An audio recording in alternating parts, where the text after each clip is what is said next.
పవిత్రమైన గోవు యొక్క ఘృతాన్ని కల్తీ చేయడం అనేది అది స్వామివారికి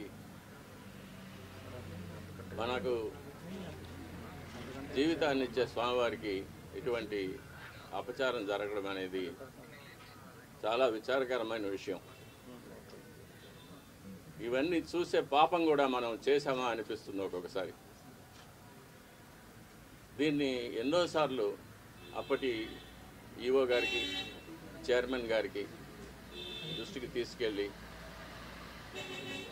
ఇలా ప్రసాదాల నాణ్యత సరిగ్గా లేదు, ముందులాగా లేదు, ప్రసాదాల పరిమాణాలు స్వామివారికి సరిగ్గా నివేదన కావడం లేదు, సరైన ఆగమ ఉక్తమైన కాలాల్లో స్వామివారికి నైవేద్యాలు జరగడం లేదని ఎన్నోసార్లు దృష్టికి తీసుకెళ్ళాం.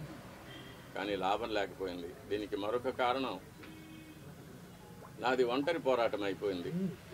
నాకు ఈ విషయాల్లో సహకరించేదానికి నా తోటి అర్చకులు ఎవరూ కూడా వారి వారి వ్యక్తిగత కారణాల వల్ల ముందుకు రాలేదు. ప్రధాన పరిచారకులైన వాళ్ళు రాలేదు.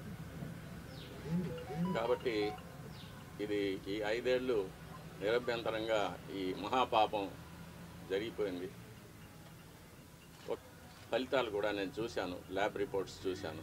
ఇందులో కూడా వెజిటబుల్ ఫ్యాటు, అనిమల్ ఫ్యాటు, జంతువుల యొక్క కొవ్వు పదార్థం, స్థావరాల యొక్క జంగమాల యొక్క కొవ్వు పదార్థాలు కలిసినట్టుగా ల్యాబ్ రిపోర్ట్ను చూశాను. పరిశుద్ధమైన ఆవు పాలతో తయారు చేసిన నెయ్యిలో అది స్థావరమైనా కానీ జంగమమైనా కానీ కొవ్వు పదార్థాలు కలవడానికి వీలు లేదు. అది ఇంప్యూరిటీస్ కింద లెక్క వస్తుంది. అభ్యంతరాలు ఎవరు పట్టించుకోలేదు స్వామి. ఎన్నోసార్లు ఇది దృష్టికి తీసుకువచ్చాను, ఈవో గారి దృష్టికి, చైర్మన్ గారి దృష్టికి, కానీ ఎవరు దీన్ని పట్టించుకోలేదు. కాబట్టి అది అలాగే జరుగుతూనే వచ్చింది. నేను చూసి బాధపడటం తప్ప నేను ఇంకేమీ చేయలేకపోయాను. దీనివల్ల నేను చాలా ఇబ్బందులు పడాల్సి వచ్చింది. అయినా పర్వాలేదు, మా స్వామి కోసం నేను ఇది చేస్తున్నాను.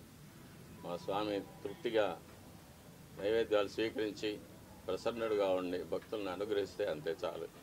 నా ఇబ్బందులు అది నాకు దాని గురించి నాకు ఎటువంటి కష్టం లేదు. నేను గత ప్రభుత్వం నా పైన చేసిన కొన్ని కోర్టు కేసుల వల్ల నేను ఆలయానికి దూరంగా ఉండవలసి వచ్చింది. అంటే ప్రధాన అర్చక పదవికి దూరంగా ఉండవలసి వచ్చింది. నేను ప్రధాన అర్చకుడిగా చేయవలసిన నా కార్యక్రమాలు నేను చేయకుండా నన్ను నిలిపివేశారు. కాబట్టి